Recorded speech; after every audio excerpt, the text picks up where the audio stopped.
Well, welcome everyone. I'm Brenda McKinley, Library Director here at the Ridgefield Library.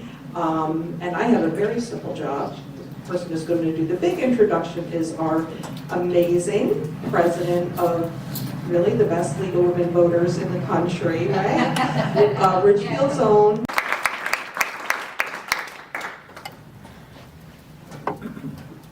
Thank you, Brenda, and I really want to thank the library for, again, hosting this event and co-sponsoring it with us. The library's been an extraordinary partner to us, and we really appreciate everything they do for the League and for the community.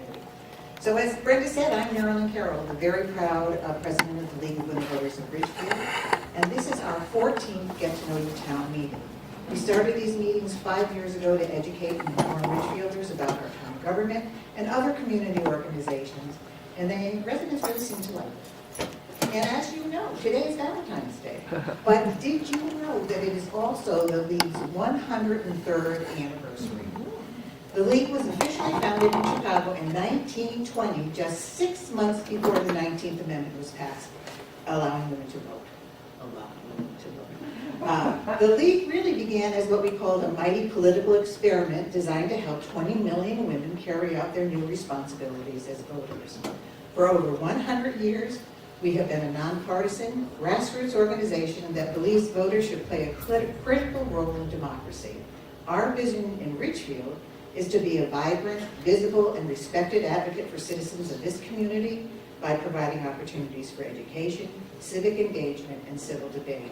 And we hope you'll join us because we are always looking for fellow visionaries. Now, before I introduce Mr. Marconi, I'd just like to mention a few upcoming League events. Our next event, which I think you're all going to be really interested in, is being hosted and co-sponsored by the library again, and will be our annual Meet Your Legislators meeting on February 25th at the library from 10 to 11:30 a.m. with our state legislators, Amy Berger-Giavallo, Keith Denny, Julie Kushner, and Cece Mayer.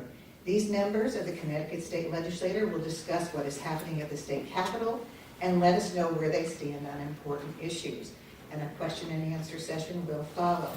And on Sunday, March 5th at 2 p.m., again at the library, we will celebrate Women's History Month with the library co-sponsoring A Journey, a musical one-woman show with award-winning creator and actor Kimberly Lewis.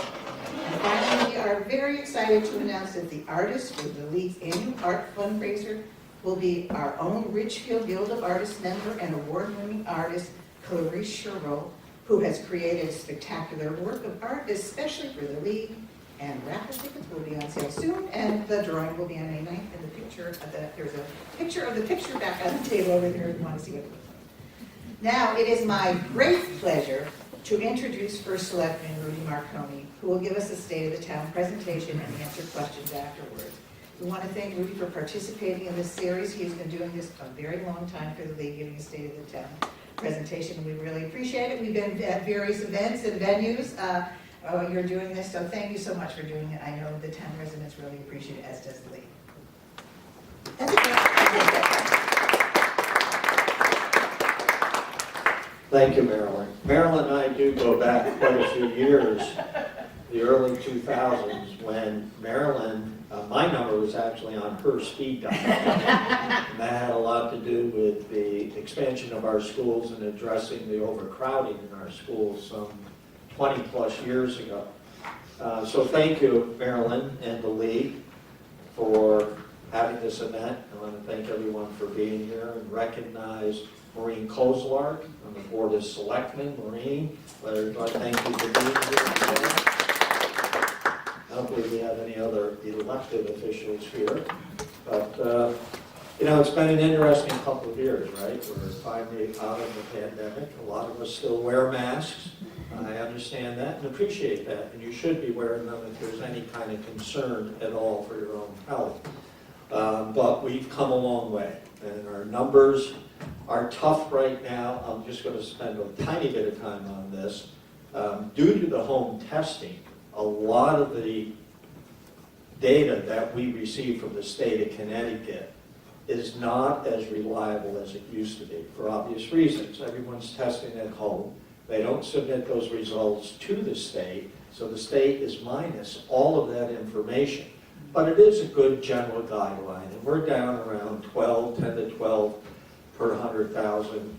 Not bad, not great, although we are making vast improvements, but still a very serious concern, and anyone who has any kind of a compromised health situation, wear those masks, please.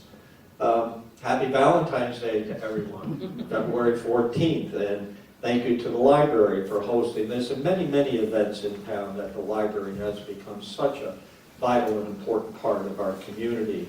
The crown and the jewel in the crown of Main Street, I always say, and it truly is.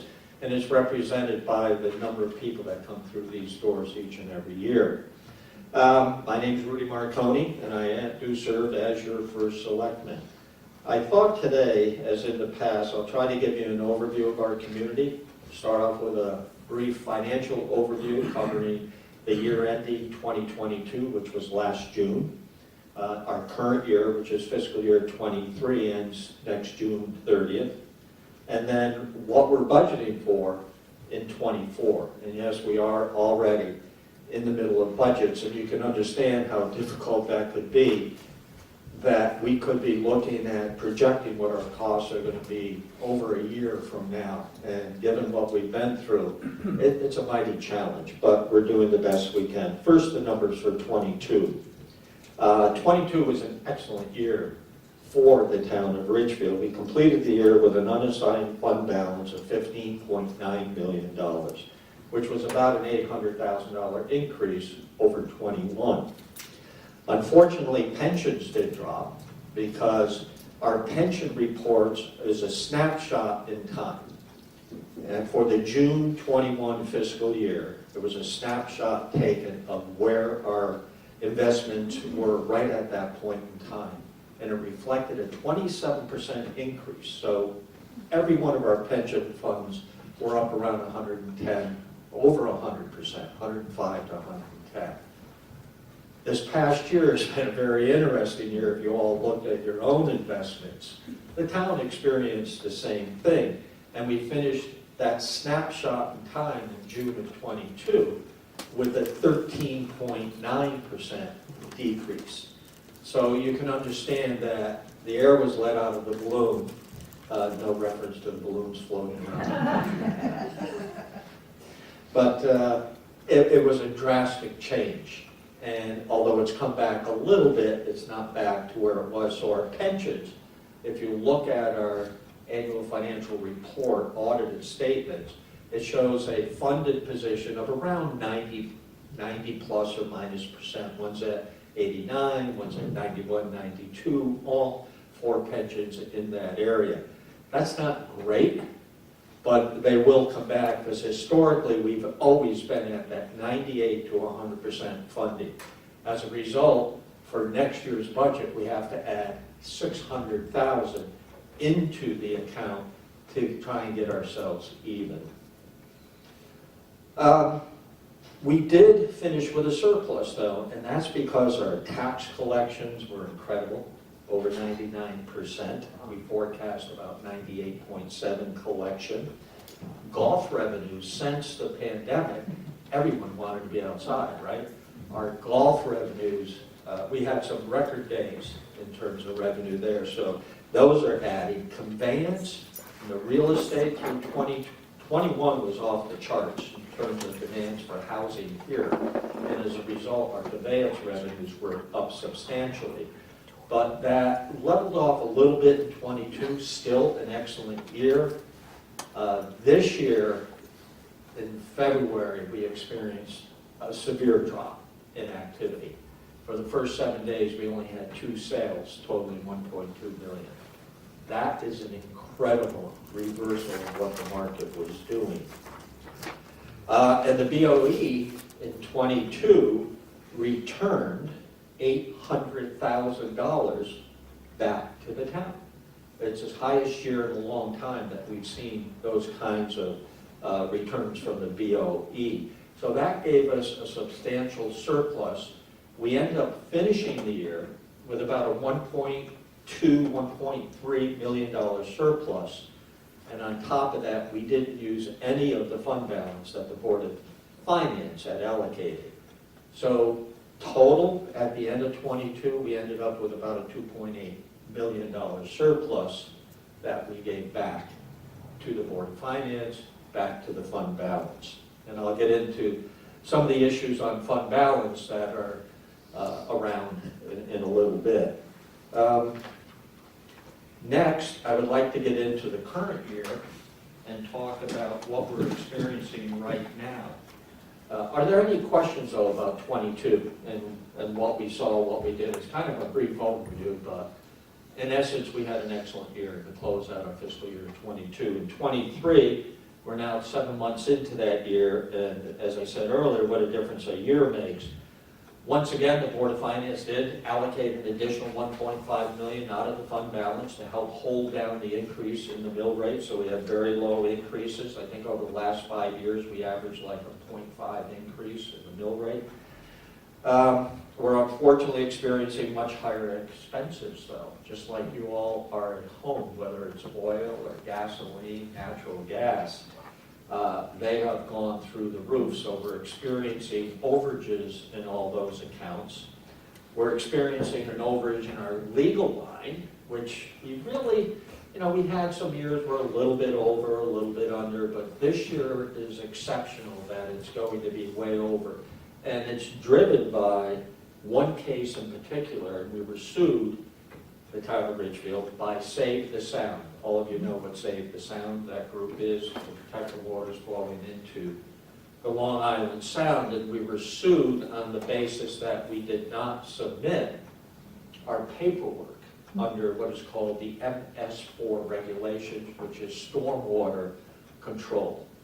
And although we did all the work, Charles Fisher, our town engineer, had retired in 19, and the paperwork didn't get submitted. Well, 20 and 21 were all about COVID. We didn't do much of that at all. And unfortunately, Save the Sound hires interns to monitor the submission of paperwork to the state of Connecticut. And lo and behold, we get sued with about 6 or 7 other communities that were in a similar position. And they had said it's a $100,000 penalty, plus we want $25,000 in legal fees. And we had to argue that. We reduced it to a $70,000 penalty and roughly $17,000 in legal fees, which really weren't fair, I'll tell you that, because all 5 towns that were sued, the same paperwork was submitted in every town. They just changed the name. But every town was forced to pay the legal fees for their individual community of $17,000, $14,000, $18,000. So where are we with that? We've submitted everything.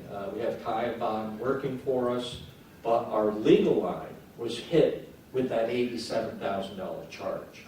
So when you go through our budgets this year, you're looking at an extensive overage.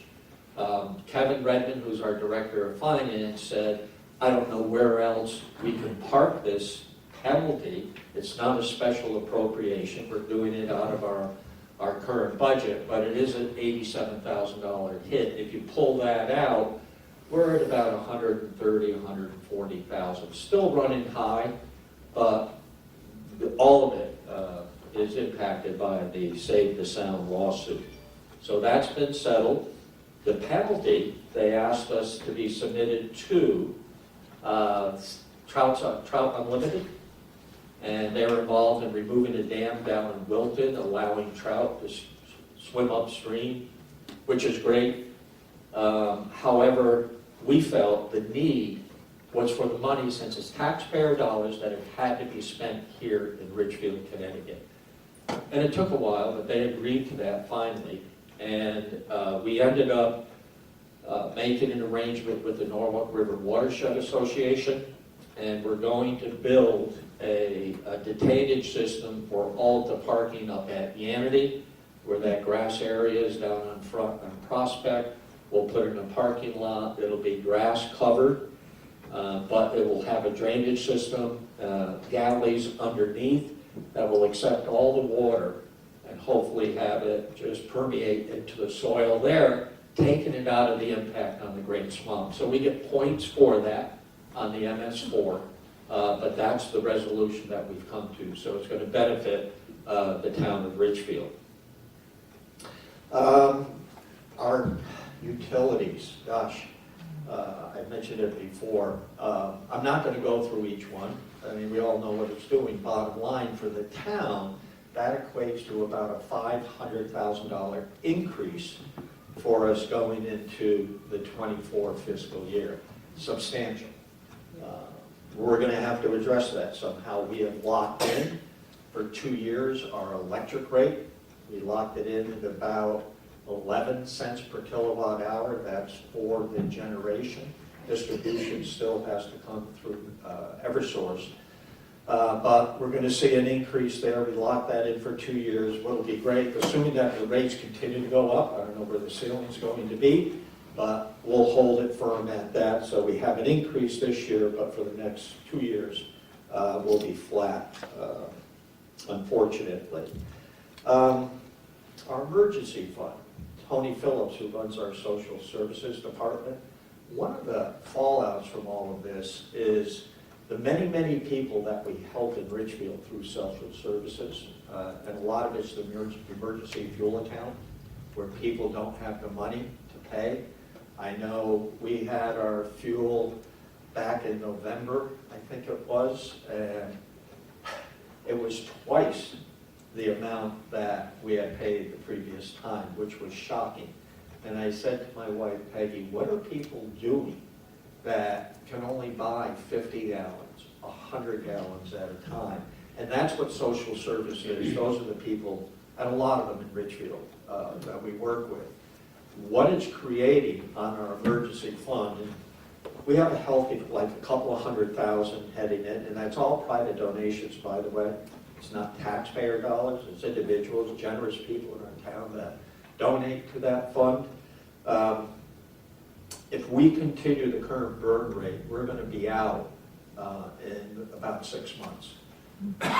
We will have run that account dry. And that's due to the increases of everything from eggs to milk to diesel fuel to heating fuel, gasoline, across the board. So we're going to be making a special plea for people, if you have $5, $10, or some of the more wealthy people in our community, to perhaps keep it local, invest in your community, invest in the people who live here. They're all great people, and they need our help. So that's one message I would like you to leave here with, understanding, is that social services, the emergency fund, needs your help. Anything that you can do is appreciated. So that's 23, the current year. I'm going to get in later on to a lot more of the community projects, right? I'm just doing some numbers right now to give you an idea of where we're at. But if you have any questions, raise your hand. Raise your hand at any point in time if you have any questions. I do want to talk a little bit about 24. 24, as I said, is going to be an interesting year. We have a lot of increases. Currently, the Board of Education is at a 3.79% increase. It's lower than what personally I thought we were going to be looking at. And if you look around Fairfield County, even the state of Connecticut, some of the smaller towns, on many of the organizations I participate in are looking at 8, well up into the double-digit increases. And it's staggering what some of these towns are looking at from the Board of Education. So to say I was pleasantly surprised is an understatement. It is fabulous that the Board of Education, the administration, has been able to put together a 3.79% increase. And I think it's important to realize that one thing that allowed them to do that is the fact that they were able to pre-purchase, or they made an agreement last year for insurance, health insurance, for the 24 fiscal year, so that their health insurance for 24 is a flat line. And that's an incredible cost that they were able to eliminate. So we're thankful for their work and what they did to help hold it to a 3.79 increase. Unfortunately, on the town side, which is unusual, right? Every year we're well below a 3.79, usually in the 2.5%, 2% area. This year, right now, we're at about 6.5%. And major, like I said, $500,000 just for utility increases. Then you have your normal contracts. Our raises are in that 2.5% area, 2.75. So our raises are reasonable. Hopefully inflation is not going to have too big of an impact on that. But we are seeing some large increases in expenses. And one thing you need to realize about the Board of Selectmen's budget and the Board of Education, they don't have any revenue. We are not allowed to count revenue. So, for example, if a program at Parks and Rec is going to cost $30,000 for the year to run, that expense goes into the budget. If they're anticipating $40,000 in revenue for that program, that money goes into the revenue account and is not reflected in the selectmen's budget. Bottom line, we may see an increase in the recreation department's budget, but it's not offset by revenues. At the bottom of the sheet it is, because they take revenues into consideration later on, but when you look at the Board of Selectmen's budget, you will just see a percentage increase. And that's somewhat of an issue for us over the years. We would like to change that, but that's municipal county. Kevin said we can't change it at all unless we get everyone to do the same thing. So we have to live with that for 24. The reval. How many of you got a letter in the mail showing that your properties went up? Everybody, right? I did. In fact, I got home and Peggy said, "You've got to be kidding me. Our house went up that much money. What are our taxes going to do?" And I said, the reassessment, the revaluation of property has nothing to do with taxes, generally speaking. And I'll explain why. Right now, we have a grand list, and that grand list is the value of all the properties in the town of Ridgefield. And you all know the demand over the last couple of years. We do a reval every 5 years. Over the last couple of years, the demand for the houses, as I mentioned, conveyance taxes, has been through the roof, and property values have gone up substantially. But everything went up, right? So our grand list saw an increase of just over 2.03%. So that, when you look at that, you say, well, that's not a big increase. It is when you look at the dollar volume. When your town is worth $5.5 to $6 billion, a 2% increase is a substantial amount of money. So the values all went up. What does that do to your home? You look at how much your value went up. So if it went up 15%, figure that out, the percentage increased. The average home went up 14%. And if you went up 15%, because of that value increase, you're going to pay 1% more. Because your house is worth more. Right? And that's totally separate from the budget. And overall, at the end of the day, a third of the homes go up, a third of the homes go down, and a third remain the same. Because legally, we cannot collect any more taxes after the reval than we were collecting before.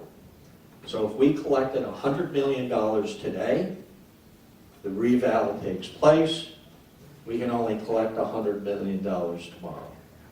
It's just changing the makeup of the town, whether it's commercial property, a McMansion, a small home in town. It adjusts all of those prices, those values, based on demand and what we saw over the previous 4 or 5 years. So that's the reval. Then we do the budget that I've been talking to you about. The budget is what really impacts your taxes. How much money are we spending? And where are we spending it? But the total amount we're spending, which, as I said, is the mill rate, right? That's going to dictate how much your taxes go up. Bottom line. Do you have questions on that? People are having a tough time understanding it. my taxes, our value for our home went up $200,000. We were shocked. But our taxes aren't going to go up because of that, unless I figure out how much more than the average we went up. So if the average went up 14% and we went up 20%, I'll see about a 6% increase. Somewhere else in town, values went down 6% because it's got to balance out at the end of the day. Okay? Why? Why up? Why? You're only allowed to collect 100 million, whatever. Right. Who said that? The state of Connecticut, it's a law. Why? Because what could happen is we could take that mill rate and tell you, so when your values go up, the mill rate has to come down because you're going to collect the same amount of money, right? And the mill rate is what we need for our budget.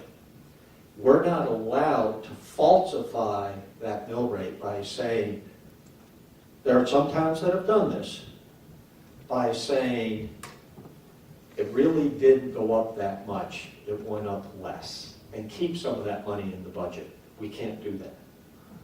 We don't want to cheat the taxpayer, and that would be cheating the taxpayer. So sometimes Al Garza will talk about maintaining 2 sets of books. And I said, Al, you shouldn't talk like that. But he's from Yonkers, so he is a character. But he does have to run 2 sets of books. One for the current budget year, what we're doing, and looking at the values, and he will then say, the mill rate's like, what, 28, 34, 43, somewhere around there. That mill rate will come down because all the properties went up. If we didn't drop the mill rate, we would be collecting a ton more money, right? We can't do that. We have to drop the mill rate to collect the same amount of money tomorrow as we were yesterday, by law. Yes?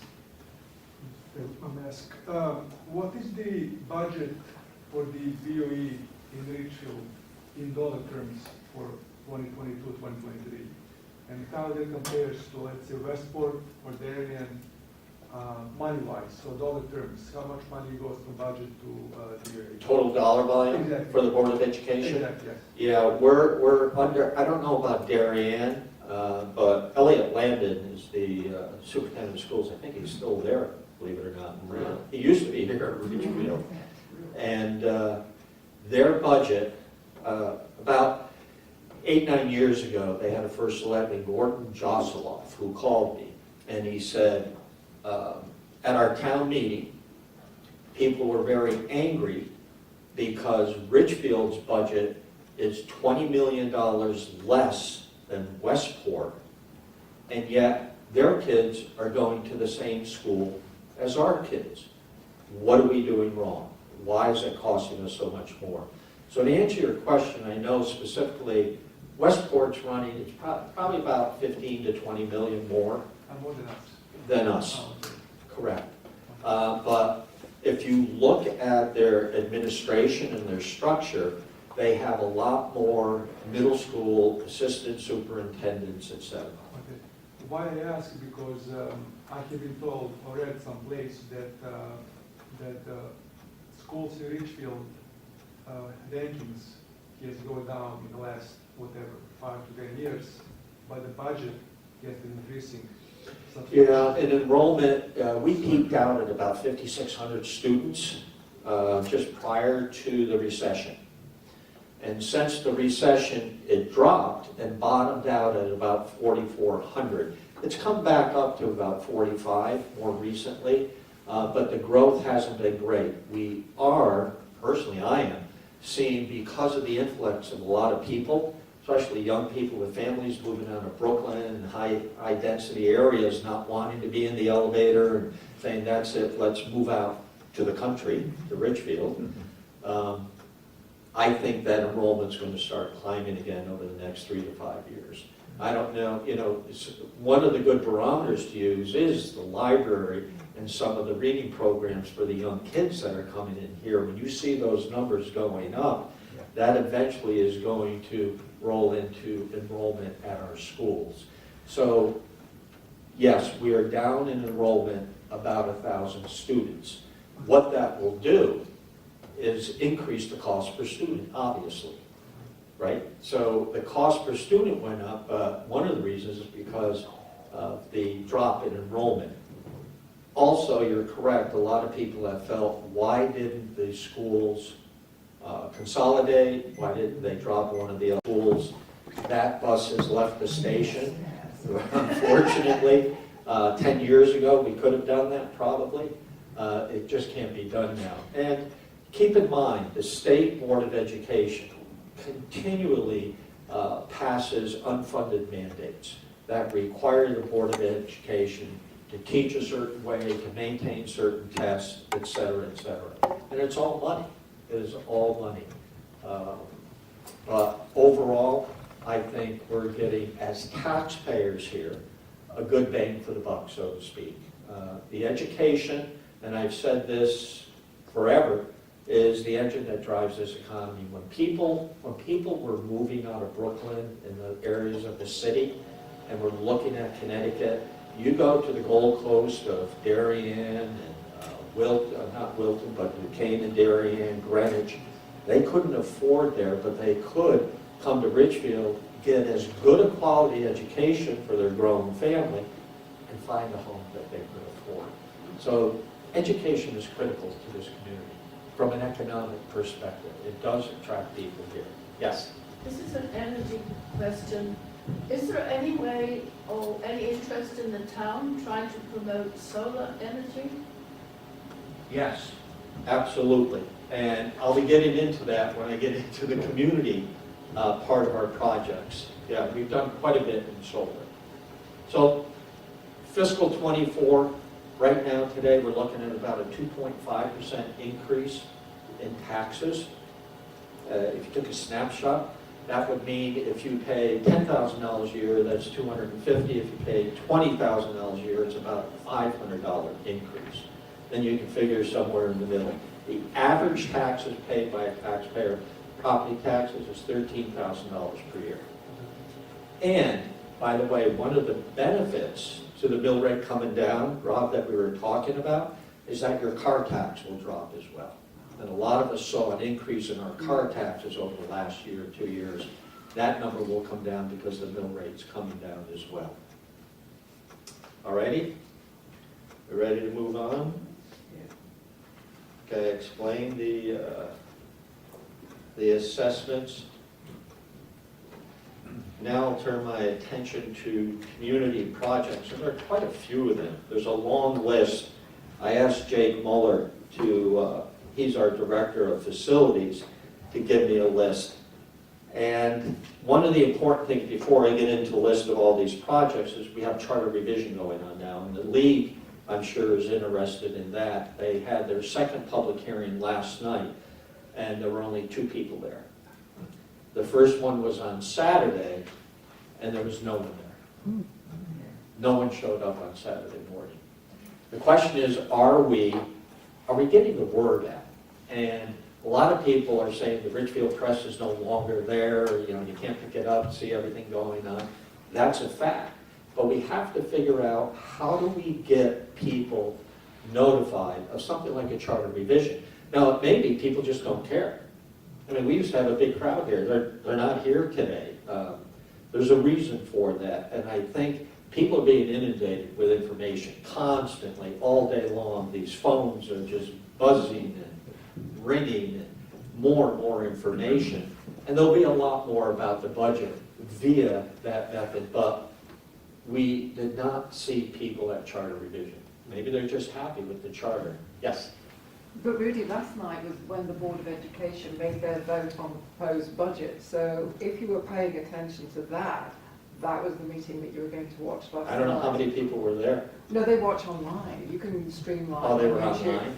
So, I mean, Yeah, there have been people we there. stream all of the meetings. All of the charter revision meetings are being streamed. But it was a clash. To let people know. But it's just not a good participation. So Thursday night, I made a few suggestions. Maureen and I were there Thursday night.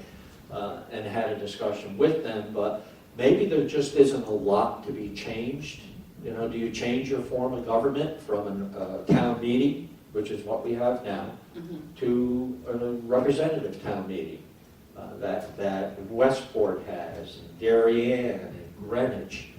Those seem to be, from talking to the elected officials, a little bit more difficult to run, because you have representatives from every neighborhood. You can end up with 200, 300, 400 people, depending on whatever you decide on. One thing it does do, it generates enthusiasm, but they find it very difficult moving something forward with the RTM. So I feel pretty comfortable. The only negative associated with the type of government we have is, can an individual bring something to a town meeting and bring the people that he or she want to vote in favor of it and get something done? Absolutely. Absolutely. And I'll use this small but perfect example. Years ago, Andy Bodner was on the Board of Selectmen, and we were talking about establishing a lease agreement for the Goodwill trailer, right? You know where that's located. And we incur a little bit of expense every year, plowing snow, cleaning it up, doing all that. But it's no imposition. Other than that, it's not a big cost to us. But I said, every one of our 501s pays something. Why would the Goodwill absolutely pay nothing when we know they're generating a profit from that operation, because people in Ridgefield are very generous, and it's incredible the quality of clothing that may be dropped off there. And we had a town meeting. And we agreed, I don't know, it was $300 or $400 a month, whatever it was going to be. And it was the 5 members of the Board of Selectmen, and I think 5 members of the public showed up. 5 people. And the vote went 6-4. And it failed. And Andy was laughing. I said, what are you laughing about? We worked on this to get done. He said, this is my example of how a town meeting can be used. Something can get defeated or approved with a small number of people. So what's critical, again, is getting people back to the table. And I think the masks, the pandemic, the invention of Zoom, and people getting comfortable with just watching something from the comfort of their home will impact our government going forward. Hopefully they come out to vote. That's going to be very critical. But listen to your social media, whatever you do, however you get your news today, or just call the office. Ask about what's going on with the charter, understand it, because it's possible there'll be questions on the referendum this coming November. Okay? That's on the charter. Can I ask, we have done a get to know your town meeting with the Charter Revision Committee, and Right. we probably will do that again when they come up with their suggestions. But has there been an article in the paper that describes what the Charter Revision Commission does? That it's held at- That came up last I think that would be helpful. night. Yeah, we had a meeting Saturday and then last night. Because when I Question, speak to people there was about one that, couple they have there. no clue. Right. And they said, oh, Miss Andrea Beatty brought it up. Why hasn't there been any definition, anything written about charter revision?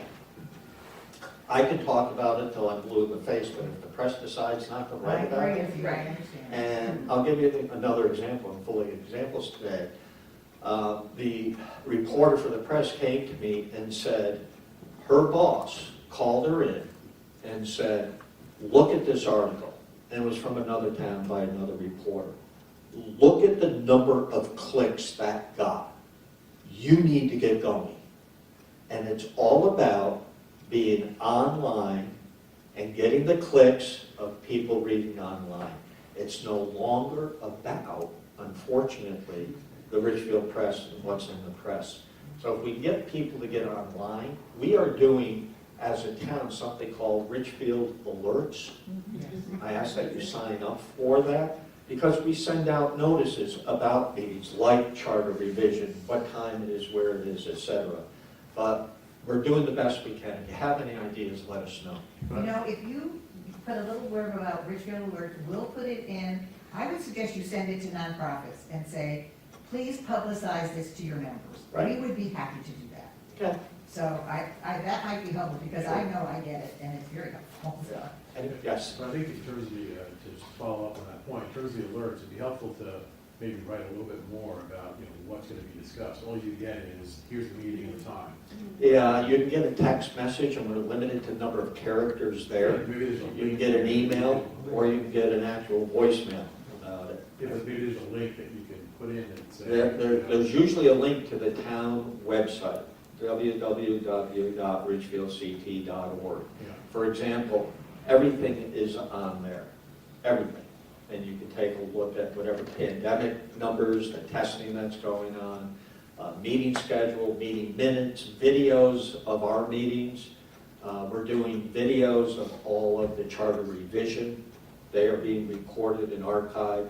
So we're trying to make as much available as we can. Of course, we're never going to be able to get to everyone, and that's unfortunate.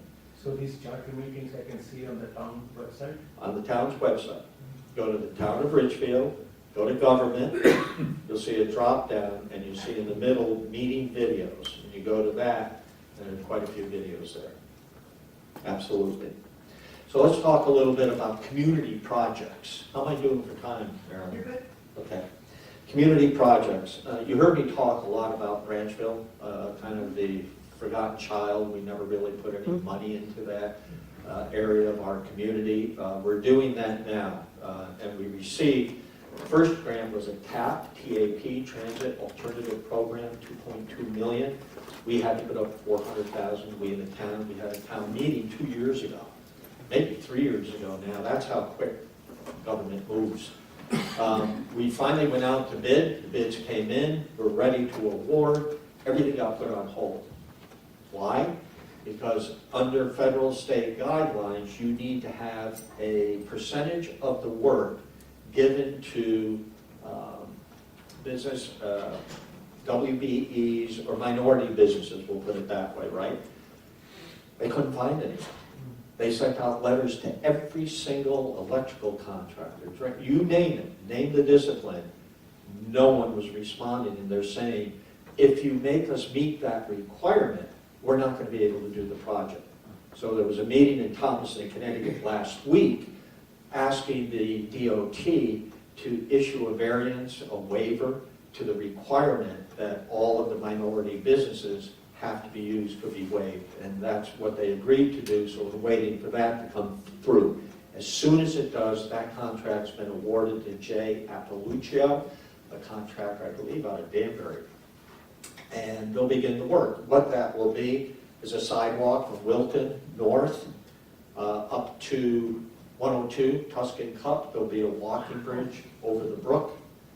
The width of 102, which at that point is very wide where it meets Route 7, will be narrowed so that you won't have to run out of breath trying to get across there. There'll be walking signs, crosswalks, and the sidewalk will continue up to the Norwalk River, just north of there. A sidewalk will continue all the way up to Florida Road as well, with a crosswalk over to the Ancona Plaza. And then in the future, we want to put a sidewalk up to the school, but that's not in this plan. The next thing are street lamps, similar to what we have on Main Street, will be installed all the way along. And the biggest part of this project, as I said, is the reworking of the intersection with 102, with new signalization and a four-way crosswalk that gets you across the street to the train station. Yes, the road is closed. Depot Road is closed. In 24, the bridges, which are at 90% design completion, Depot Road will be fixed first, and then Portland Avenue. And in that project, Depot is first, they'll open that up, and then close Portland Avenue, the next one south, add a traffic light, add a through lane, and widen the rail crossing at Portland Avenue so trucks can make a left. When that's all finished, the Depot Road closes. No longer vehicular traffic will be allowed to cross there, because Metro North wants to close as many of these crossings as they can as a safety precaution, because there have been accidents there. So there's a lot going on in Branchville. But the first project The 2 million will start hopefully in a couple of months. We'll see shovels in the ground on that. Legion Way, which was built, I don't know, 15, 20 years ago, maybe longer, has become a major bypass, which it was intended to do to help alleviate traffic on 35. But what we're going to do as well is to put in a boardwalk along Legion Way. And we received a grant of $3.7 million called a LOTCIP, L-O-T-C-I-P. It's a local traffic capital improvement program. That's been in the works for a good 10 years. We finally got notification of that. That has been awarded to Dayton Brothers, a good contractor. Initially, when it went out 2 years ago, no one would bid it because of the cost of lumber, right? So now that the lumber prices have come back and there's relative stabilization there, they felt comfortable bidding that job. That job is due to start this year as well.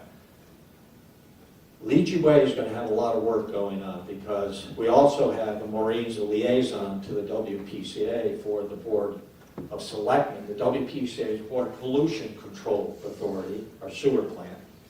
And an update on that, Maureen, correct me if I'm wrong, we're about 75% on the sewer plant itself, which will not only handle in town, but in the future will be handling the Route 7 effluent as well. And in order to do that, we have to put in a pump station down on Route 7 and pump everything up into the new plant here on South Street. So that project hopefully we'll see winding down in the fall of this year, hopefully. But we're not sure. There have been a lot of delays, not just COVID, but supply chain has become a whole new term to us, supply chain delays, supply chain delays. And that's been true here. The generator, for example, for the sewer plant is well over a year in waiting for that delivery, well over a year. And the same thing with everything else. When we first started with pipe and every kind of supply motor you can think of. But we're getting there, albeit slowly. We are getting there, and hopefully that project will be wrapped up in probably by the spring of '24, when you can say we're done getting all the detail work. The pump station will then be operated, because you can't turn it on until the sewer plant's completed. That will be activated, and then we will decommission or raise, tear down, demolish the sewer plant on Route 7. And the reason that was done is long-term. You can think of operating costs as if you're running 2 plants or 1. If we did not shut that plant down and pump into the main plant, the state was going to require us to do the same upgrades that we're doing to the sewer plant here in the center of town. And that would have been much more expensive than about $9 million to do a pump station and pump into town. Now, there are grant monies available. Not a lot, but we have gotten grants. But that will allow the pump station to start up, and we can sell the 2 acres of land where that sewer plant is. So why are we going to sell the 2 acres of land? It's landlocked, we have no use for it. However, there are the owners of the Pond's Edge, and they are interested in developing the rear of the property, or when you come into town from Route 7 by Buck Hill, where the flashing light is, if you look up and to the left, you see a water tank. Right there to the south is about 8 to 9 acres. That will be developed by, well, at least the owners are hoping for this. It'll be going in front of planning and zoning as a condominium complex with some affordability. How much, we don't know yet. But that'll be coming up in front of planning and zoning in the near future. The owners have asked the Board of Selectmen to bring the sale of the 2 acres where the sewer plant is located now, which will be their formal entrance, for $441,000. They're going to pay us appraised value. They don't want to go through planning and zoning and incur the cost of all of the construction documents if the people of the town of Ridgefield say no on the sale of the land. Because if they don't have that land, they're going to do something else. They're not going to put this through. So the Board of Selectmen will be talking about that in the next couple of meetings and setting up the town meeting. Because the town meeting and a public hearing is needed anytime we sell any land that belongs to the town. So that's coming up soon as a project, but all of that going back to Leegee Way and the boardwalk. The bridge that's across from Fox Hill, a lot of you see that, and it goes to the parking lot. It wasn't put in for the purpose of the parking lot. It was put in for the purpose of establishing a trail that starts around the Parks and Rec Center, walks south over that bridge. There'll be a new sidewalk up to Cobb's Hill probably next year.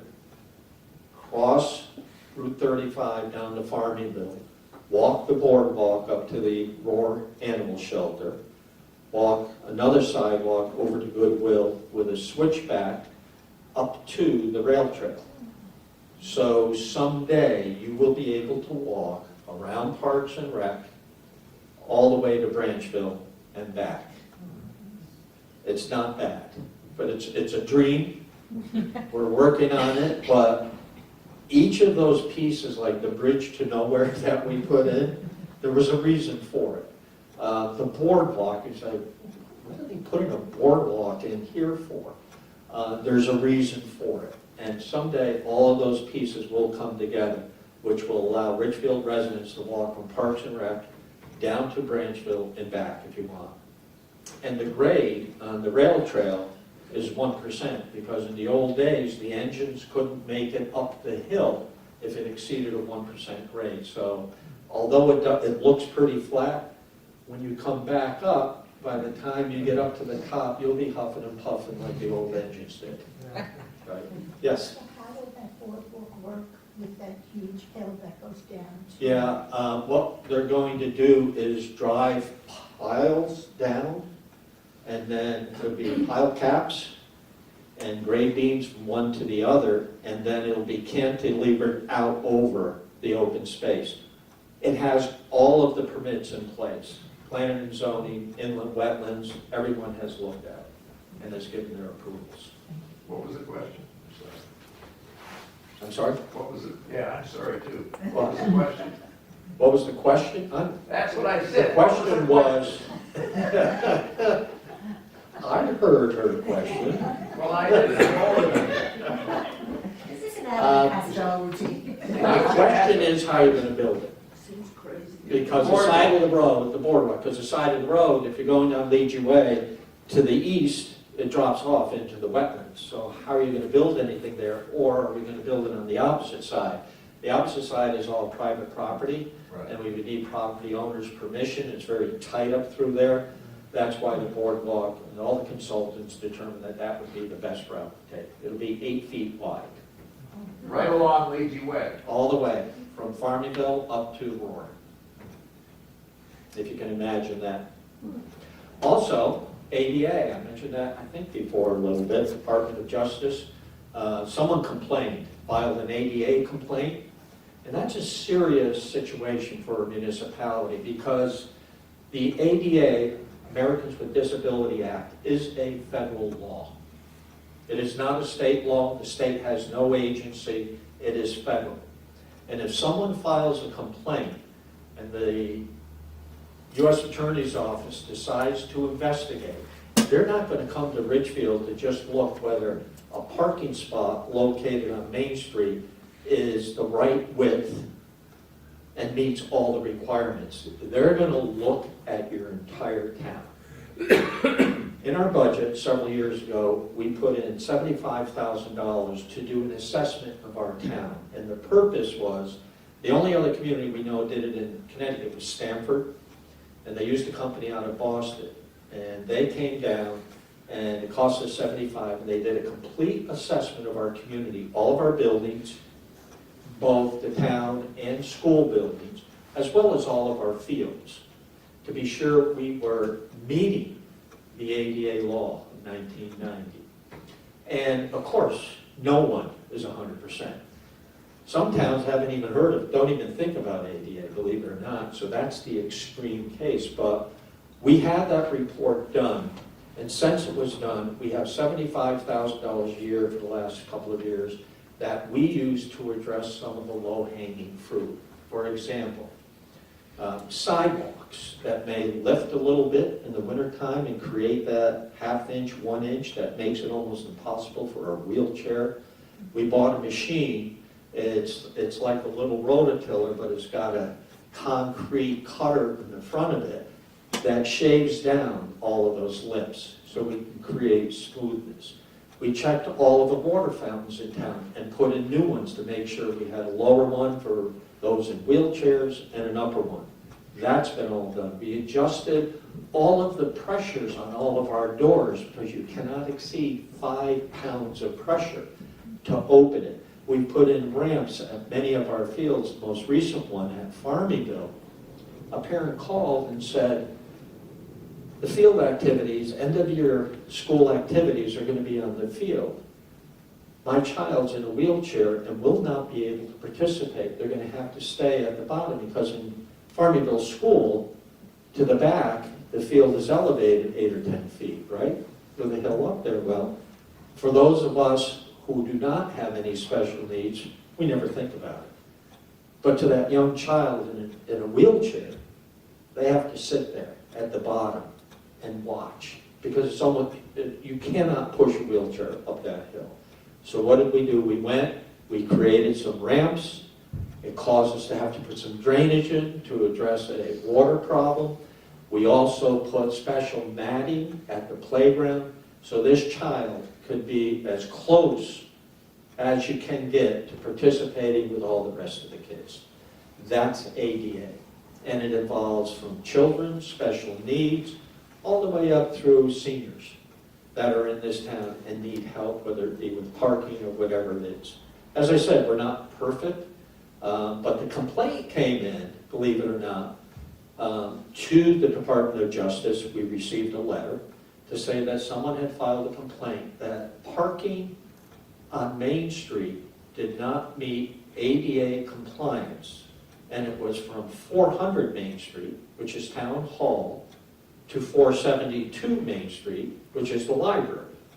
And they wanted us to present and discuss all of the issues on Main Street relative to parking or any abutting areas. And I said, well, Main Street was under construction. It was all torn up for the last year plus. I don't understand it, but we'll certainly look at it. And we pulled the IHCD report, and that's why we did it. We could send to the Department of Justice a complete analysis of our whole town and what we have been doing for the last couple of years to bring as many of our buildings, as many of our play fields, our ball fields, porta-johns that you have at a ball field. Do you know you have to have an ADA compliant one that has a little ramp? Well, they never exist. We never thought of that. They're there now. And it's something you may not pay any attention to, but to the person in the wheelchair, someone needing that kind of help, it's there for them. So we'll continue to do a lot here. Hopefully we'll get some good responses from the Department of Justice. In a way, I'll welcome them here. Tony said, don't do that. Don't call them and invite them. But we feel confident that as a community, we've really taken that extra step to help those people with special needs and accessibility most important. And I thank Don Scioto, who chairs our Commission on Accessibility, for being a leader and a pusher in this area. He's done a great job. Why are there red mats on the ramps from the street? For the blind. Is it really? It's more that pattern. You can feel it with your cane, the change in surface. And that tells them they're at the edge of the road. And to listen for the light to change, because you know, we installed those little beepers on the red lights. Right. I was sitting in my office one day and I heard this beep, beep, beep. And I kept looking out the window and I said, where the hell is this truck backing up? Well, it wasn't a truck, it was the red light. And That in and of itself isn't great, but those mats really help the blind. We don't have a lot of blind. We have several people in town who are blind that use it on a regular basis, and I can see them with their cane. They know exactly where they're at when they get to that point. Any other questions on ADA? A new sidewalk on Pound Street and New Street. The plans are due back any day from the engineers. That's another grant of about $400,000 that will put in a new sidewalk from Gilbert, just beyond New Street. We'll go down to Pound Street, take a right, and come back toward Main Street, completing that block. That's been in the works for many years. We had a couple of residents who have refused. They said, if you put a sidewalk in, I am not taking care of it, and you're not putting it anywhere near my property. We had a petition that was signed by about 98% of the people on the street saying we want it, so we're going to go ahead and go with it. There are 2 trees that need to be cut. One, the people gave us our permission just before Pound Street, and I forget where the other one is. We're going to try our best to get around not having to take any trees down, but this new sidewalk will do wonders for the people on New Street because that's become a speedway in the morning for commuters. They come off 116 down at the Legion, the American Legion, at the intersection with New Street, and they're 40, 45, 50 miles an hour all the way up that hill. And it's a pretty dangerous street, so we're going to do part of it. We're not going to go all the way to the bottom, but it's a good start on sidewalks. Not to mention, we'll be doing in front of Ballard Park, picking all that up. We wanted to wait for the Main Street project to be complete and then heading up toward Ballard with a refreshed sidewalk there. Highway Garage 2, which is where the mechanics garage is, we're looking for a roof replacement to be put in the spring and summer, and that's expensive. It'll be $200,000-$300,000, that roof. But what we're doing, and the reason I mention it, back to the question concerning solar, is that what we haven't done over the years is put in the requisite amount of insulation on a roof that will insulate the building below, and then put our solar panels on that. And it's all the solar installations now are stabilized with ballast. They no longer drilling clamps down into the roof, causing leaks. It's all ballast weight that holds them in place. We'll be doing that building, as well as Branchville Elementary School. Now, Branchville Elementary School will be number 8 of the 9 schools. It'll be the 8th school that we have added solar to. And to give you a little bit of an idea of what solar energy does for the Scotland Elementary School, 6 months last year was completely off the grid. We had no power consumption at all from the grid, all solar. But what we did is not only the roofs and the solar, but we did all LED lighting throughout the building that reduced the energy consumption. So that's the direction we're heading in with our town. A follow-up to Branchville will be at Ridgefield High School in the parking lot, and that's the parking lot between the high school and Scotts Ridge Middle School. We're going to be putting in a solar canopy. So that will be installed, and it's somewhat like a portico for your cars, right? The kids will park underneath those. That will generate about 500 kW per year for that campus. We'll be reducing our power consumption at Ridgefield High School by about 30% once that's done. That's $1 million electric bill, $1 million plus with the new rates. I know it's a lot higher than that. $1 million a year just for that facility, and we'll be saving about 30% with solar. So to the question about what are we doing relative to solar, it's pedal to the metal. Now, we wish it was a lot more efficient than that, and there's no doubt that the panels of the future will only increase through technology the degree of efficiency that we can gather from them. Hopefully, we can fit those new panels to the current infrastructure that's on all these roofs so we can continue to take advantage of reducing our power consumption, reducing our carbon footprint, et cetera, et cetera. Window replacement, all the windows at Yanity have to be replaced, and that's been for years. We're not allowed to use that as an emergency shelter because in a hurricane, those windows are not rated properly.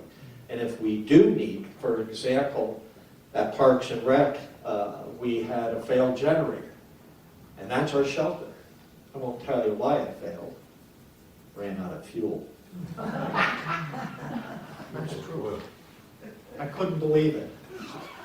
To run out of fuel in a storm, what happened is there's been a lot of turnover at Parks and Rec and people, and there's an auxiliary tank with 1,000 gallons extra. No one knew how to get it to flow. And the generator ran out of fuel for about 6 hours until they got it up and running again. Can't make it up. Governor Park will be doing tennis and basketball courts, new concrete that will be installed on all of those courts. It's a major upgrade, including all the LED lighting efficiency to reduce light pollution. Having lived on Prospect Street for a good part of my life, when the lights are on up there, it lights up the whole sky because they're really old and inefficient. By going with the LED, we'll bring that light pollution way down, reduce energy consumption, but also put in a surface that should last for many years, at least 20 years. Right now, we repair the basketball courts, the tennis courts, at least, Maureen, 3 to 5 years. We're putting 30, 40, 50,000 into them. So the decision has been to do the concrete. It'll be floating on top of the current asphalt and last a lot longer and not damage, I think it's an oak tree there, right, at the field. Won't damage the root system there because that's a mighty important tree. Not to mention the fact that we're going to be doing some work in the near term. The Norway maple, which is an invasive, It's very Norway controversial. maple behind the Guild of Artists is now the single largest Norway maple in the state of Connecticut. And that was brought to our attention by a gentleman from Lewisboro, of all places. So we're going to be doing some work there, roping it off, and trying to hold vehicles away from it. And I said, our luck will be, we'll make this effort and then it'll die because we changed it, right? You always think about that. Why would we change a good thing? But it needs to be done. And then finally, probably one of the biggest projects you're going to be hearing about, if you haven't already, is a new PDFD, Police Department, Fire Department facility. Both of those facilities, the fire department is located on Katoona Street, as you all know. It's well over 100 years old. It's been added on to, and of course, they have to come out of Katoona Street onto Main Street to respond to any calls. Response time is the most critical thing you use as a data point in measuring how good your response is for the people of Ridgefield. And if any of you have been in a serious situation, waiting for an ambulance every second is an hour. It just drags. And they do a pretty good job, but it's tough getting out of there sometimes with traffic situations. Not to mention the age of the building, they're busting at the seams. Plus, we're seeing a lot more females apply. Do you have, Danbury actually does this, I asked the question, what did you do to accommodate for female? And they said, what are you talking about? I said, well, you have female firefighters. Where do they sleep? Where do they take showers? All of that. And they said, they take turns. They sleep in the same bunk room. And I said, there's something in my gut that tells me I would like a little more privacy, right? So in this current facility, we took the fire marshal's office, threw them out, located them up at the annex, and created a bunk quarters for our female firefighters. We have one now, and hopefully we're going to have a lot more. The new facility would obviously take that into consideration with a well thought out locker room for females as well as males. But as our town grows, so does our responses. Our responses are increasing at the fire department every year. We're hitting 4,000 calls a year. Most of them are EMS. 60 to 65% of our calls are ambulance calls. And what we do in Ridgefield, when we hire a firefighter or a paramedic, we'll hire paramedics because we want to have at least 3 full-time paramedics on duty on every shift, 24/7. These are people that work for the town of Ridgefield. And we would rather hire a paramedic and train them as a firefighter than hire a firefighter. To send them to paramedic school is going to cost us $50,000, $60,000 plus a couple of years of training. So we found it very advantageous to hire a paramedic, and a lot of them are already volunteers in the fire service. But we have been able to build an EMS corps that is a tremendous asset for this community in terms of responding. I can't tell you how many saves they have had with cardiac arrest, and the most up-to-date equipment that you can have are on those ambulances. We are currently at the cusp of having to fully staff that 3rd ambulance. We're not there yet, not yet. But this all involves manpower as well, and if we do, that ambulance would be out of Ridgefield.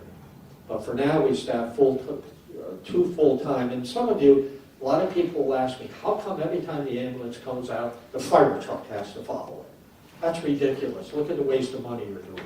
The reason for that is for lift assist. Many times, when you're making a call with an ambulance, and there are 2 of you, and you have an individual that is passed out, whether in the bathtub, in a bathroom, wedged in between the toilet and a bathroom, and you can't move them, you need those extra people.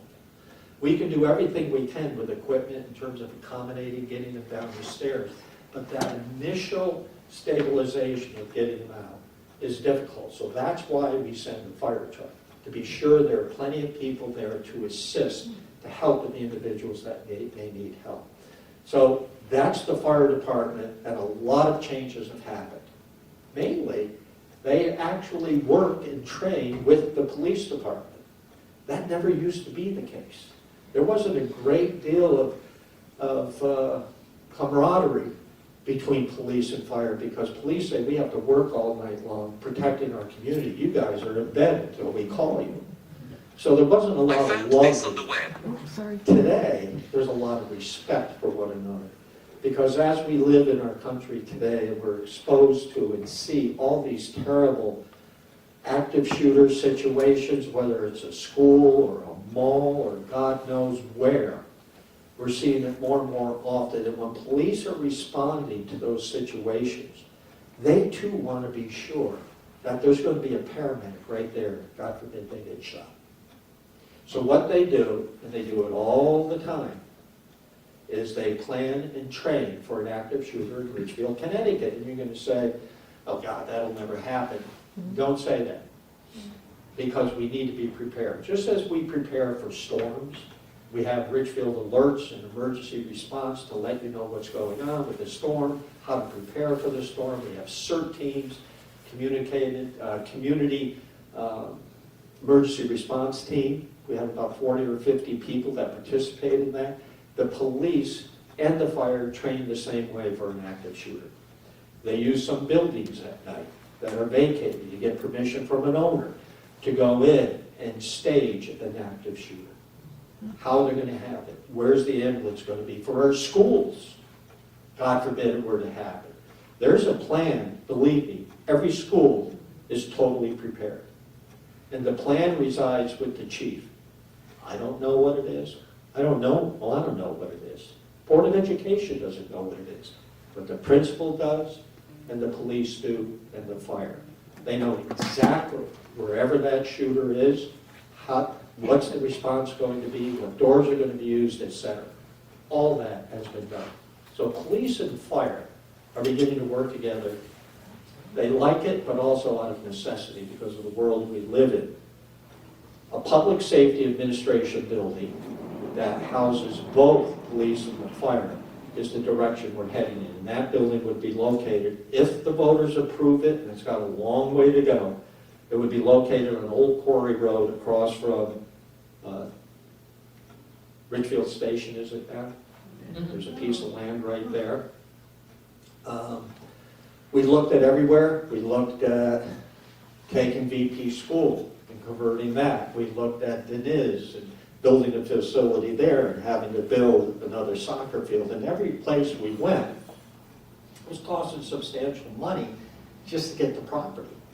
So it's going to cost us a lot of money to get the property ready, the site work.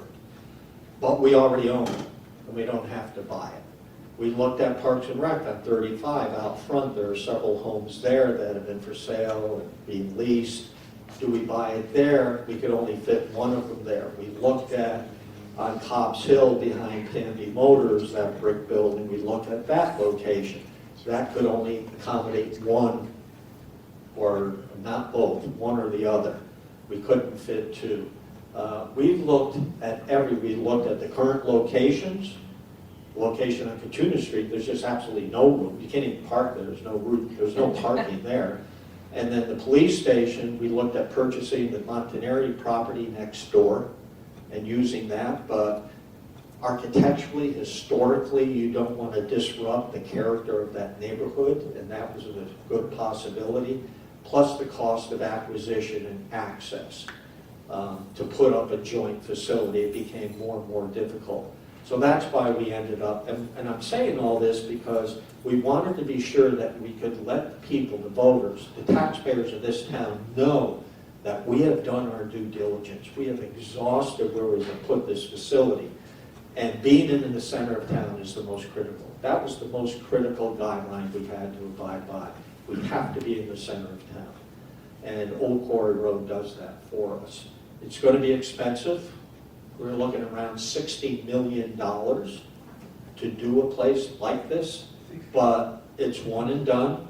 We will, if you approve, have a facility that is being built to last a minimum of 30 years, maybe probably 50 years the way we are, because those buildings are well over 100 years each one. So if you're going to go 50, you might as well go 100 years and wait, right? But that's where we're at now. We have to address it. What do we do with those buildings? I don't know. Board of Selectmen, we'll have meetings about that, we'll have public hearings. But please, again, going back to the notification and getting people to understand what's going on is going to be critical for all of this, right? That's down the hill from the vet clinic where the driveway to ACT is? Yeah, there are two driveways, the upper one and then the lower one. Oh, The lower one will be pushed down toward Goodwill Trailer a little bit. And that area between the upper one and the lower one would be where the facility goes in. Right now, it's in the schematic design. Both chiefs have looked at the layout. They need to approve to be sure. There are two boards working on this, the Board of Police Commissioners and the Board of Selectmen. And hopefully we'll be having a meeting in the next 2 to 3 weeks to look at where we're at, the work that's been done, and hopefully come up with.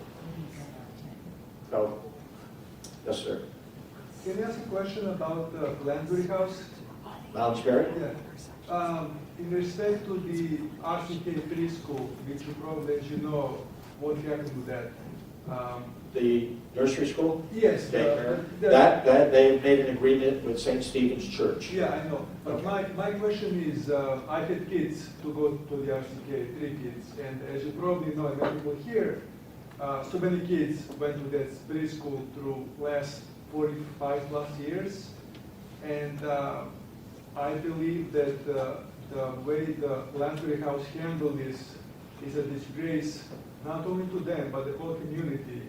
And as far as I know, the preschool came to town because town owns that property. That's my understanding.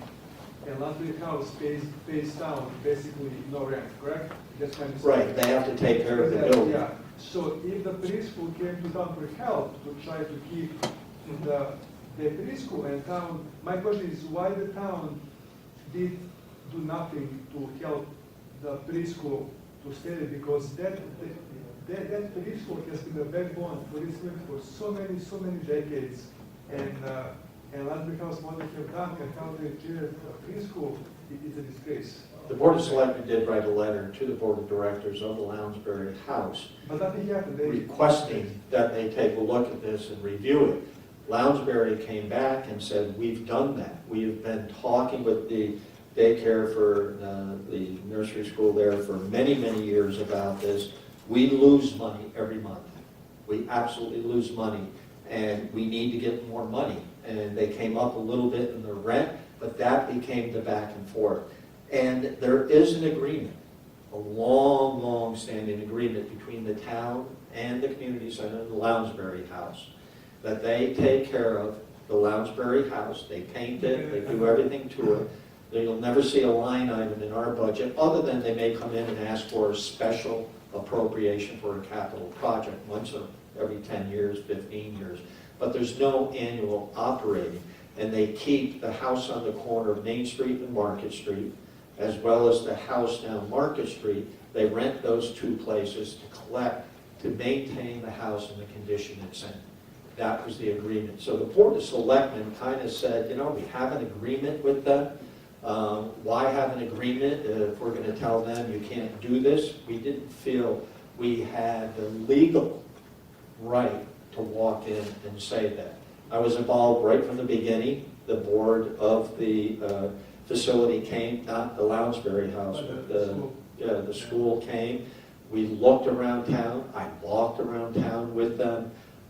They wanted to stay there. It was an emotional break, historical. And St. Stephen's Pastor Altop did make the offer. They felt that wasn't large enough. But then further discussions made that a reality to allow them to move across the street. It's unfortunate, but we try and not get involved with the 501s. They rent the building. We have agreements, and there are guidelines there, but we don't like to step in because once that starts, it happens in many different situations. And we don't want to micromanage that. They are a non-profit, so the argument for them that they want to keep the school up and make more money Right. is ridiculous. They were losing money. The Lounsbury House is a 501. Then they're non-profit. I appreciate it. Yeah. Yeah, I appreciate it. Yes.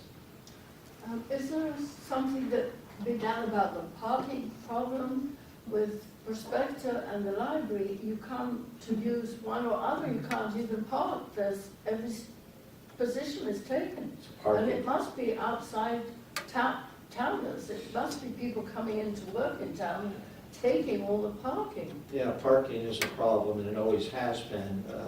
Many years ago, we had an architect come from Yale who gave a presentation here after reviewing the parking in our town relative to not having enough parking, and the assessment was, you have a very viable downtown. People are in town all the time. You're very lucky. Your parking, and the way our town is laid out with Main Street and then behind Main Street, there's a tremendous amount of parking. He said, technically, you have quite a few spots. It's just that you have so many people in town. So do you look at it that way? Or do you say, we need more parking, let's build more parking. You can't do it with a garage, because people threaten to hang me from the flagpole in front of Town Hall if we built a parking garage. How about a parking facility, you know? So it's a problem. But have you seen the number of cars that come in the morning and the number of cars that go out in the evening? Yeah, we did all the And traffic they counts. must be sitting in our parking here probably Um, all day. Long time ago, we did a traffic survey, and we did an O&D, and that's an origin and destination for cars coming through town. And we found out that of all the cars coming through town every morning, only 16% actually don't stop and are just traveling through. We have the second highest employment next to the city of Danbury, and the town of New Milford is Ridgefield, in terms of the number of people that come to work here. And it helps support all of our stores, the restaurants we have.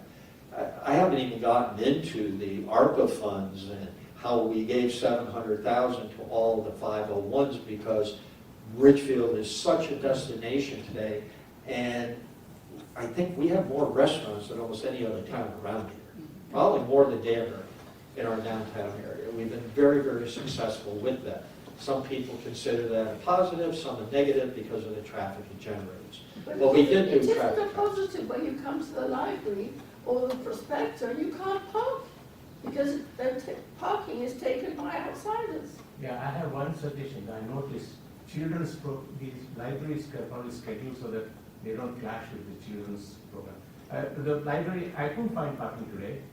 No, But as I was leaving, I saw so many moms were leaving the children. I thought there were a lot of people here. I said, wow. So I think they ended. Well, there is, If you you know. started 11:10 or something, 11:15, maybe we could have cut the parking. Well, we built 37 new spots over on Governor Street. No one parks there. They don't want to walk. And yet to walk there to the store is not even as far as walking from one end of the mall to the other. But it's this thought, this psychology that people need to park as close to where they're going as they can. I tell people with employees, have them park, you can park all day there for free. Nope, not gonna park there. Yes? Well, I think that adding some parking with this Main Street development was great. I've noticed in CVS that there are more spots. My question is, why are there still so many spots that restaurants are using for outside seating? Is that because COVID. It is COVID, but. Oh, yeah. But it seems like if we have relaxed the masking and everything else, it seems like if you walk around in the spring, summer, and fall, there's still quite a bit of spots that are being taken. No by- longer. The last one was Bailey's Backyard. And Okay, that came down a couple of weeks ago. okay. So I know over the summer, Tequila so Escape had some, the Ancient Mariner was outside. Hunan Noodle had a bunch, yeah, is that? All of them. What was the Okay. last one? Hunan Noodle had a few right out front. Yeah, They had that's like no three- more. They had like 4. Okay, so going forward, those spots will be open a little bit more. Yeah, that was a P&Z consideration to relax that, to help restaurants, Yeah. get people out. Mhm. But it's run its course and no more. Okay. Could it be possible to have a permit outside saying that this is library parking only or prospector parking only? Well, some of the landlords have done that. There are several lots in town that, No, I'm talking about the parking up here because it's terrible. that's up to the library. And, there are people that park here and Spend all walk to other stores. There are people that park over there and walk here. There are people that park at Yankee Ridge and walk here. So once you get into that, this is my lot, you can't park here, everyone else is going to do it, and that's going to be a real issue. We would rather see people live and work together, and coming into town to walk around a little bit. If you have to park at CVS or Yankee Ridge, come to the library, or park at the library, go to the library, and then want to walk to If you come to the CVS. library, you can't park because it's already full of parking. The block parking Okay. is gone. Yes, Michelle. I was wondering if Ridgefield has ever considered doing a student EMS program similar to what Darien has. Yeah, student EMS. We do have in the senior intern program, students every year that participate with the fire department. Okay. And then we'll do the ride-alongs with the ambulance. Yes. And last year, we had 2 young girls that were absolutely fabulous, that were looking at that as a possible career, paramedic or even medicine eventually. But yes, we do open that up. We have interns every year. Last time? Yes. The last time I heard you speak, I'm sorry, Go my ahead. voice is not good. The last time I heard you speak, you said they were going to put little, like, cafes outside the restaurants, and maybe do some graffiti on the walls. Oh, that's part of the Ridgefield project. The roads were done, and we were looking at the front of town hall because we want to move the flagpoles and put new ones in that can support the large American flag that we haven't been able to fly since the trees came down. So part of that project, we began looking at, well, what is the front of town hall? How should that look? And we had a small group of people, economic development, people around town that got involved. We hired Jane Dodona for Main Street, who's a landscape architect. The Board of Selectmen paid extra to be sure that the state did it, because the state would plant that as a tree And we'd all be dead before we even recognized it as a tree, so we wanted to be sure to get higher caliber trees. Part of that was looking at the town hall, and then someone said, what about the alleyways? Because what we were able to do with Wing Biddle, Erstad Biddle, excuse me, in between, is it the Taco Place and Botanica? That alleyway, you'll see there's a piece of yellow concrete blocking cars. We were able to recapture a parking spot. But now people want to say, oh, look at this alleyway. How do we make it pedestrian friendly? And the thought is to do some murals if we have, and Dee Dee Colabella with the art studios has been very involved with this as well. So everyone's getting together to work toward that. But Jan Goley worked on a master plan in town for all the alleyways. And remember I said the guy from Yale came several years ago? He said, you have a wonderful Main Street, but your backstage is awful. Meaning when you walk to the back, it's night and day. And what you need to do is dress that up. So one of the ideas is to look at these alleyways and begin seeing how we can create pedestrian ways that work better than what they are today. And part of that is the desire to close the alleyways, because part of the problem with traffic, is that if a car wants to take a left to go down Big Shot, everything comes to a halt. And we need to shut that off someday and make that a pedestrian way, but that's for the future. Rudy, is there anything else that we feel that we want to add before we close? Compassion. Compassion. Compassion. We, one thing I handed out to the Charter Revision Commission, and we'll give to the Board of Selectmen tomorrow night, our final copies of what we call boards, committees, and commissions, a guideline. And in there, it's all about everything from FOIA, the Freedom of Information Act, when you have to have your minutes done, all of that guideline. But also, we've added a section that, and I say added because the model came from Newington. That's the only one I can find.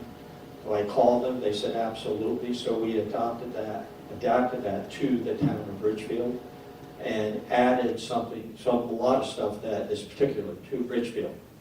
And one of the things we added, and the Board of Selectmen voted on, is a section at the top of all of our meetings that says, everyone, and I'm paraphrasing, basically respect one another, act with dignity, act with respect, we're neighbors. And that happened after, in Fairfield, Connecticut, actually, there was a Board of Education meeting that was horrible, the way people treated one another. And we saw that beginning to spread on our streets, arguments, people had an edge. There were no longer any filters. I think social media has had a lot to do with this. People can say anything about anyone and not have any consequence. There are no filters in society today. Is that good? Yeah, First Amendment-wise, we're glad we're having people being able to voice their opinions, but you can voice your opinion with respect as well. And that's what we are asking for. We had a couple of incidents on board committees where an individual posted something on their personal Facebook page. I was called to remove that individual because that person should not be representing people and ideas and working in town. That is against the First Amendment. However, because that individual didn't post it to a broad platform, it was their own Facebook page, and we all had the right to unfriend him. Apparently that's what you do, you unfriend them. Well, the attorney said, if you took action, that will be a major First Amendment lawsuit. Do not do that. And we had two people that did that. And using language that was really offensive to others and should not have been said. How do you address that? And that's why we're trying to do it and asking people to talk and think about compassion. Compassion is where, everyone has empathy. It's like, gee, Rob, I'm sorry you broke your leg there. You have never said that. In my heart, I was thinking. But compassion is where I go to Rob and say, hey, I see you have a broken leg. how can I help you? Can I take you to the store? Can I get groceries for you? It's actually talking to the person and listening and understanding and communicating and acting with respect. That's compassion, and that's the message we need to get out. What about the YouTubers? Don't get us started on that. Guilty. Right. The It's a YouTubers, town hall. they haven't been back. Cindy works in town hall, she's certainly aware of it. For those of you who don't know YouTubers, you all heard of Rupert Murdoch, right? We all heard of him. His theory of journalism was sensationalism. Put sensationalism on the front page. That'll sell the newspapers. If you get a great circulation, you can sell ads. Everyone wants to get the best penetration in the market, and that'll make your newspaper profitable. So fast forward. It's 2023, believe it or not. And newspapers are slowly fading. But what is coming in? This whole social media, technology, platforms everywhere, from chit-chat and TikTok to YouTube and everything in between. And it's out of control right now, I think. It's totally out of control. And hopefully the pendulum will come back a little bit. But getting back to Rupert Murdoch, YouTube, if you post something that generates clicks, everyone wants to see it, and I tell Marilyn, Marilyn's going to go click on it, Marilyn tells 5 other people, and all of a sudden the amount of clicks are going up, you get paid as the person that posted it on your YouTube channel. YouTube sells advertising. And people are going to advertise on the channel that gets the most clicks. So the YouTubers that are out there now and doing a lot of the town hall stuff, from Sherman to Ridgefield to Danbury and everywhere else, are doing it, and they're putting a cell phone in your face, and they did it in town hall when no one was in the office, and we have an open environment. You know, we're very open, come on in. These people came in, they walked around the corner to the finance department and stood in the doorway with a person working there just doing accounts payable. They don't interact with the public at all, they just do accounts payable. And they said, "Excuse me, who are you?" And she said, "Please, I don't want, who are you people? Why are you taking my picture? Please don't take my picture." And they laughed. And they said, "Come on, it's National Grinch Day." Because they ran into someone downstairs who told them, "Are you here for the Grinch?" "What are you talking about?" "Oh, it's National Grinch Day." So they said to her, "It's National Grinch Day. You shouldn't be yelling at us. Don't get upset. Come on, turn around." And she said, "Look, I asked you, please don't take my picture. I don't know who you are." And she got up, and she had a file. And as she walked out, she went, boom, like that, with the paper. They claimed that as an assault. Called the police, and the police issued a ticket for assault, which was subsequently thrown out of court. It was ridiculous to begin with. But the question became First Amendment. Is it their First Amendment right to be able to do that? And since then, they have come back a couple of times. One time, yes, I lost my temper and told them to get the hell out of the building. Guilty. But they do want that kind of reaction. And that was the mistake I made. I gave them a reaction that they could put up and create sensationalism, get the clicks, and be able to sell ads. And they get paid. If you get over 100,000 clicks, it's a $6,000 paycheck. Wow. Yeah.